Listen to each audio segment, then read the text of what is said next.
Hi guys, Assalamualaikum ni kami mo and welcome to NS channel, NS Talks Jamming with NS. So today episodes April 29, 2026. Good evening guys. So ang ano natin kanina ay nagpunta tayo sa KCC and Honda Motors and nagtanong din tayo about mga motors. So hindi available yung motor na gusto ng aking kapatid. And after that pumunta kami sa SM City Zamboanga. Doon kami nag-grocery. Nagmerenda sa Joyco. And shoutout ka nga pala kay MAB dyan sa Berjan, dyan sa may lower ground. Si MAB, yan sa mga matagal ko na rin kilala, no. So, nag-collab kami doon sa dalawa. Kung nakita niyo yung mga post natin, no, nandun siya.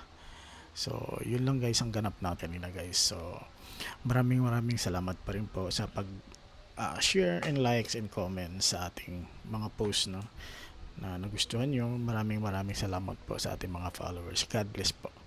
And huwag po kayong magsawa mag-support sa NS channel, okay? And for more updates, don't forget to follow NS channel, guys. Magkanta tayo mamaya, okay?